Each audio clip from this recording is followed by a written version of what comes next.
Welcome to Talk Shop, the place where you can learn from industry experts how to become a better communicator in your work and your life. For this inaugural episode, we're going to be casting back to a big story in 2017, which was the Equifax information breach, where Equifax, a collector of financial information for millions and millions of people, actually lost the privacy of a large portion of their customers, a large portion of their clients, and people's financial information became seriously compromised through an online security breach. As businesses, we're often in charge of also collecting really important key information about our customers so that we can serve them better.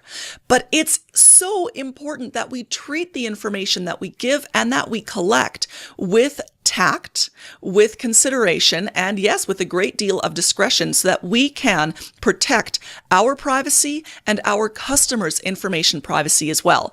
And to talk about this today, I am very happy to have with us Jean Eaton, not just a practical privacy coach, but the practical privacy coach.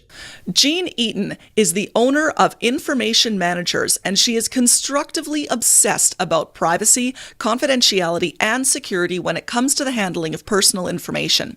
Jean is passionate about supporting businesses to implement privacy through their design and their best practices so that they can protect the privacy, confidentiality, and security of the personal information of their clients, of their employers, and of their businesses overall. Be sure to stick around to the end of this episode because Jean has some great resources available to you to help you start better protecting your customers' information today. Welcome to the show, and thank you so much, Jean, for being here with us today. You really are the cream of the crop in terms of discussing information privacy, which is something that I am taking more and more seriously, especially since that massive Equifax breach. Can you tell us a little bit about what your thoughts are in terms of that breach? Because that was huge. It was huge, and it affected many people in many different countries. And the big part of that really gets my goat is that with the Equifax breach, they're a big company. They've got a big IT team, and their IT team ignored what they should have been following. So we knew in the IT community, and I'm not an IT geek person, so this is what people are telling me, is that we knew that there was a problem in this particular type of servers. So you get emails and you hear things in the news saying that there's been a weakness found over here, or there's a new patch that's been over here. Well, they had computer servers called Apache, and there was a weakness in it, and they didn't fix it. So that was a problem. They've got a huge IT team. This is all about their business, and they didn't fix it. Not only they didn't fix it, they found out that they hadn't fixed it, realized that they had a breach, didn't deal with it, and again, they didn't fix it. And then they had another hack. So, it boggles my mind. We've got hundreds of thousands of people that have been affected by it. Yeah. And so what do you do when you've got a privacy breach? Well, you report it to the credit card monitoring companies. But what if the credit card monitoring company is the person that's had the breach? It just creates all sorts of problems. It really does boggle the mind, especially considering the huge scope of customers that they have. I mean, they are multinational. They're one of the biggest financial information companies out there. And yet something like this happened. So you have an outstanding blog article on the Equifax breach, which I am going to link to in the description down below. Be sure, listeners, that you check out this article. It's really quite something, and it'll give you some deep insight in terms of what a major consideration this is when it comes to our information, when it comes to communicating what we want to communicate about ourselves specifically, but keeping those communications safe too. So this happened to Equifax, which is a huge company, but realistically, for small and medium-sized businesses, people who aren't dealing with this volume of customer information and this volume of communication as well, how big of an issue is information privacy? Well, the funny part about it is that, yes, this was a big company and they had a lot of volume, but the same type of a privacy breach can happen in your own small business. Mm-hmm. And it doesn't matter how many people are affected, whether or not it's one or thousands of people, it's important to the person that it's affected. And you have to go through all of the same steps to respond to that privacy breach and to put it into perspective. So if you had a privacy breach and it affected your company, it affected your customers, the people that you're working with, or maybe it affected your employees, you're going to drop everything and deal with that. You hope, right? I would hope. Right. So the chances are of having a privacy breach of any size is 80%. We estimate that 80% of all small and medium-sized businesses in the next 5 years are going to be impacted by a significant privacy breach. So when they drop everything to deal with that, they're not doing their business. Yeah. And they have to get extra people to come in. They've got bad reputation, all those things that are happening. So what happens? You're not dealing with your business. So for those businesses, 80% of the businesses that have a privacy breach, 60% of them will close their doors in 6 months. That's After terrifying. that breach. It's terrifying. That's this is big stuff. You got to pay attention to it. And they close their business because, one, they've spent so much time responding to that privacy breach. They've spent all of these time and resources and money, and they're not getting their business done. And now they've got all of these other things about bad reputation, and they're dealing with the breach instead of dealing with the business. It's not business as usual anymore. Well, then, in terms of dealing with these breaches and handling them, how difficult can it be really to deal with this? Because frankly, it seems like Equifax just said mea culpa and then went on their merry way with our information and nothing really happened to them. So is that because they're a big company that nothing much seemed to happen to them? Or is there something special about small and medium businesses that cause this issue where 60% of them end up going out of business? Well, Equifax is not out of the woods. So they've got a number of substantial lawsuits, class action lawsuits that have been filed against Equifax. So this is something we're going to continue to hear about for a number of years.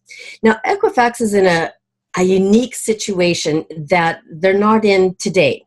Because there are new privacy legislation that took effect in January of 2018, the GDPR rules, which is international privacy legislation. If this breach had happened today, they would have faced sanctions in a different sort. Mm-hmm. So I believe the GDPR rules right now are saying that a breach of this type would have 10% fine automatically assigned to that Equifax for all of their revenue multinationally.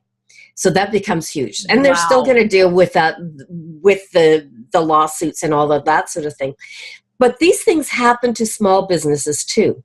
So depending on where you are and what type of industry you're in and what type of legislation you need to deal with, you're going to deal potentially with lawsuits. You're going to deal with fines and sanctions from the regulators, and that might be the Privacy Commissioner's Office that will help to administer the Health Information Act or breaches to FOIP, or the Canadian Charter of Freedoms Act. So there was a breach in 2016 that was in Brampton from one of the family child and services organizations, and they had a breach. Now, the interesting part about this is that they had information that they put on their website, a secure website, that their staff and their volunteers and their trustees and the board of directors would log into the website and enter the name and password, and they download the resources that they needed for the next meeting.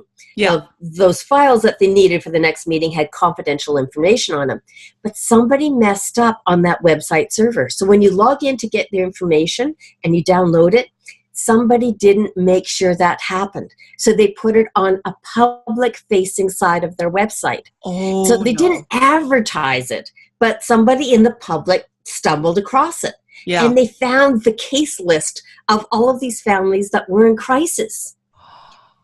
So this is something that can happen to all of us, right? Yeah. They didn't intend on doing that. It was an oops. But the public person, that good Samaritan, tried to let the organization know that they made a mistake and I can access this information. I don't think we should. And they didn't fix it. They knew and they chose not to fix it. They chose not to fix it. But they also didn't communicate with that good Samaritan who tried to tell them that they had a problem. So the good Samaritan tried again, tell them they had a problem, didn't fix it. So she got really frustrated. And then she posted the names on Facebook. Yeah. Now, she shouldn't have done that. But what's happened is that there is now a lawsuit against this organization under the Canadian Charter of Rights and Freedoms. Yeah. So, it can be a very small number of people. It can be a relatively small organization, but there's legislation that's going to get out there for you. Now, the American population tends to be much more litigious than the Canadian population, but that's changed. Yeah. We've got a lot more lawsuits. Oh, yeah. Doesn't make me necessarily happy, but it's out there. So not only are you going to be in violation of different privacy legislation, you're going to get into problems with lawsuits as well. Yeah. Now, for our American viewers, of course, there's going to be information privacy legislation on your end that doesn't apply to the Canadian context and vice versa. But for our Canadian users, Jean, could you explain a couple of the acronyms that we might come up against? The one that I'm thinking of is one you mentioned, FOIP. And the other one that I'm thinking of, I know that we've discussed this before, I think is PIPEDA. PIPEDA and PIPA. Okay, so there are federal legislation, and then there are provincial legislation, and then there are industry-specific legislation. Generally speaking, if you have a business that you're running that is some type of a government department, if you are the town hall, if you are a health region, if you are a library that's being funded by tax dollars, those organizations probably have to comply with FOIP or PIPEDA most frequently. Small businesses. What do those acronyms stand for? Freedom of information. That's my librarian coming out. Tell me what the acronyms mean. Freedom of information and privacy protection. Okay, so there's FOIP and there's FOIPA, and Freedom of Information and Privacy Protection Act. And I get the acronyms a little bit mixed up, so forgive me if I didn't get it quite right. PIPEDA is the Personal Information and Privacy Electronic Documents Act, and that's a federal legislation. Now, many businesses have to comply with PIPEDA because it talks about having electronic information. So if you're collecting information off of a website or you're sharing information in that way, you might need to comply with PIPEDA information. But generally speaking, if you are a business that is funded by tax dollars, you're some type of a government umbrella, you're probably going to need to comply with FOIP. If you're a small business that is not getting government dollars, then it's not FOIP, it is other legislation. So you probably have to comply with provincial legislation. So in Alberta and many other provinces, they have legislation for PIPA, the Personal Information and Protection Act. Mm-hmm. Many other provinces have the same legislation name, pretty darn close. It changes a little bit from province to province. You might have specific legislation for your industry. So in healthcare in Alberta, we have the Health Information Act. In Ontario, it's called the Personal Health Information and Protection Act. So many of the other provinces in Alberta now have privacy-specific legislation specific to healthcare. Yeah. But all of the provinces have legislation that talks about the privacy of personal information, and they generally sound like a PIPA type of a legislation. Okay, and that's really important, not just for us, those among us who are business owners, to understand, make sure that when we are gathering data and we're holding data about our customers, that we're able to keep up with whatever legislation applies to us. But also, I think for us as a consumer angle, to understand, because we're asked to share so much information about ourselves online from a day-to-day basis that I want to know what kind of protections I have. Generally, go ahead, Jean. Generally speaking, every organization now needs to have a privacy officer. Okay. So if you are a small business owner, you should have a privacy officer in your organization.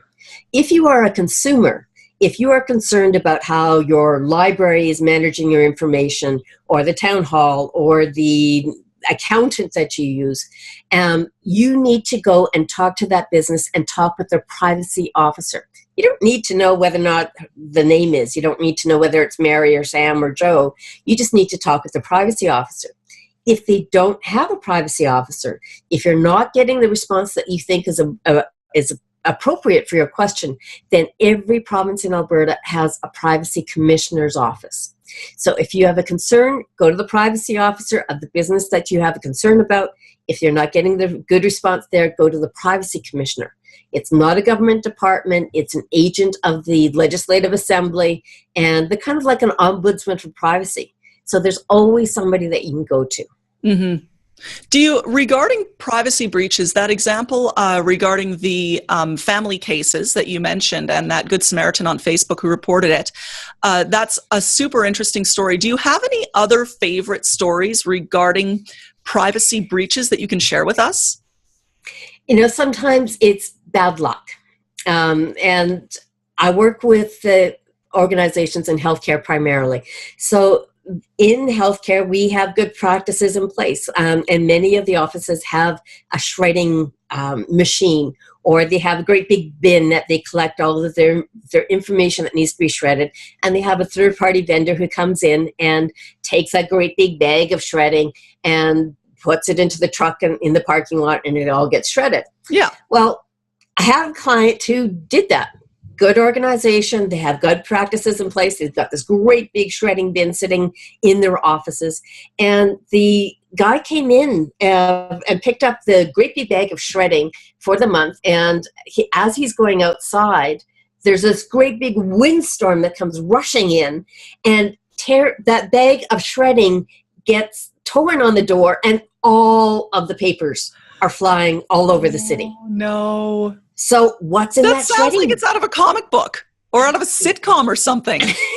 You know, who would have thought, right? Yeah.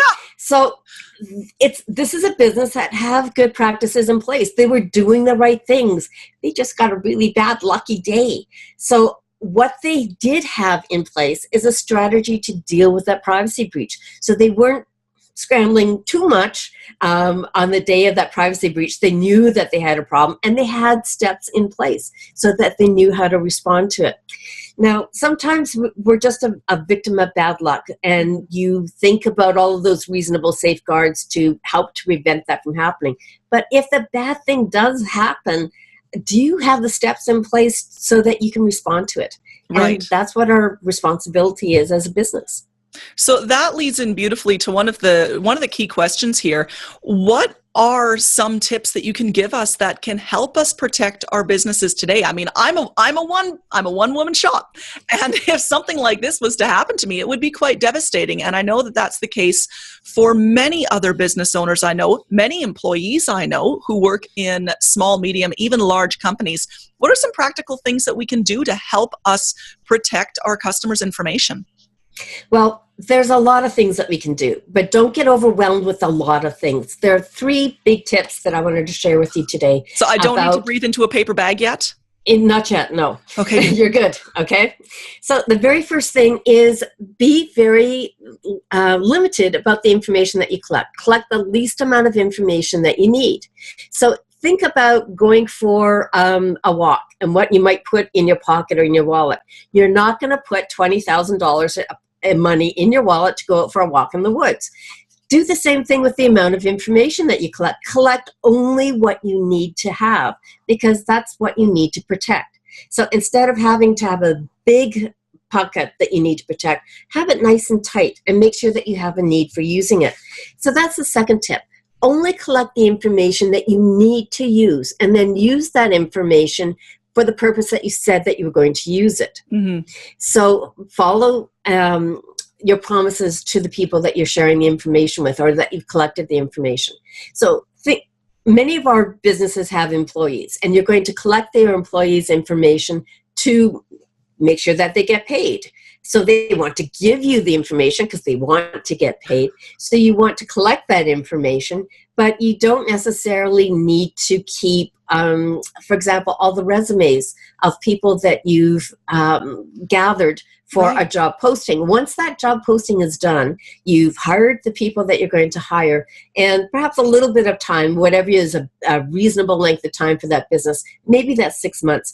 After that 6 months period, you're not going to go back and use those resumes again, then securely destroy them. So use the information for the purpose that you said that you would. If you collected all those resumes for a job posting, that doesn't mean that you can scrape the email addresses off of them to then send them an email about marketing for your big promotion. You collected it for one purpose, don't use it for another purpose. And the third part is respect the information that you've collected and respect the people that you've collected it from. So you want to respect it and keep it secure. Know that you've got important information, acknowledge that you've got important information, and don't start tweaking things and sharing the information around the edges. If you collected it for this purpose, use it for that purpose and keep it safe and secure. And make sure that you're going back and revisiting what is safe and secure. What we thought we had is a good solution on our servers before, and now you hear that there is a vulnerability. You need to do the updates, you need to do the patches, you need to continue to keep that information safe and secure. So those would be my 3 big tips to get started with. There's always more, but start there. And getting started is better than doing nothing. Right. And you've helped create some resource for the people watching this interview to get started. What is this resource and how can they access it? Okay.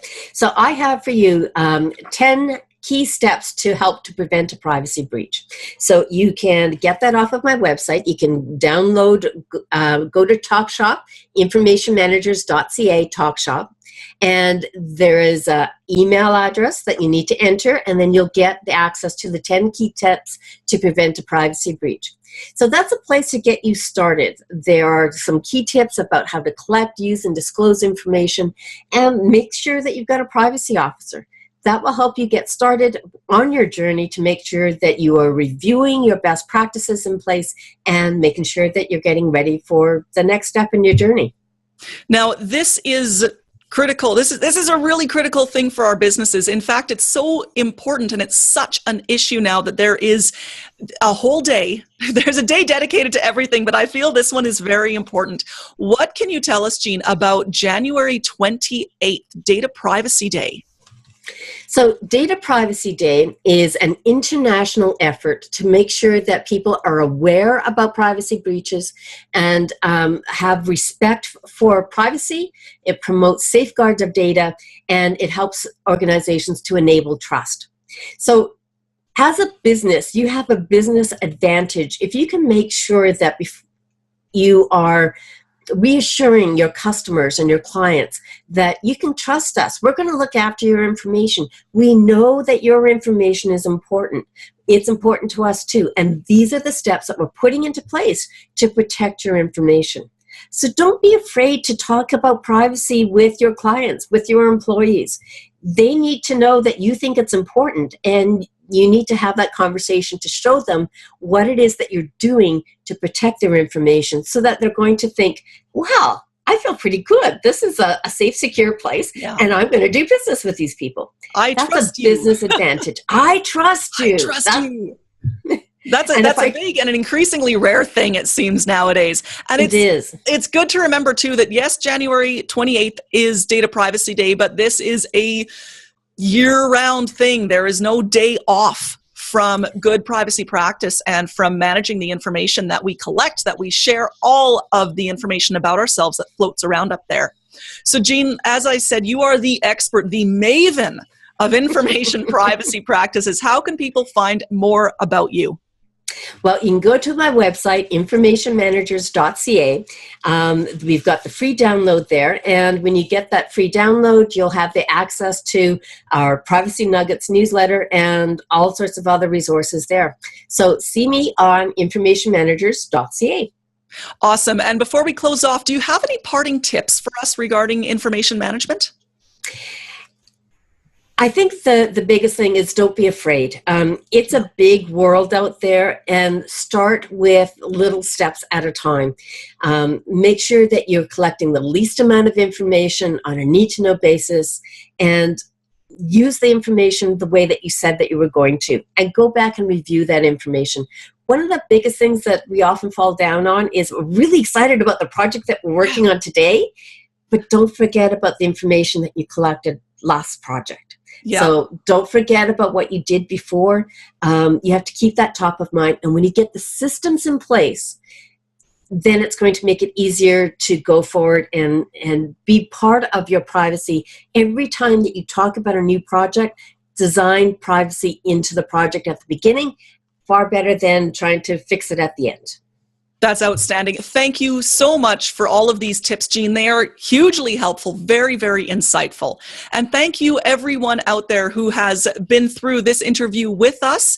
If you found this useful, please make sure you click that thumbs up, like this video, share it with your friends and your colleague. It's very important information. And be sure to subscribe to this channel so that you can stay up to date on all future interviews of Talk Shop. Thank you so much for being with us here. My name is Lauren Sergi. Here with us today again is Jean Eaton from Information Managers, informationmanagers.ca.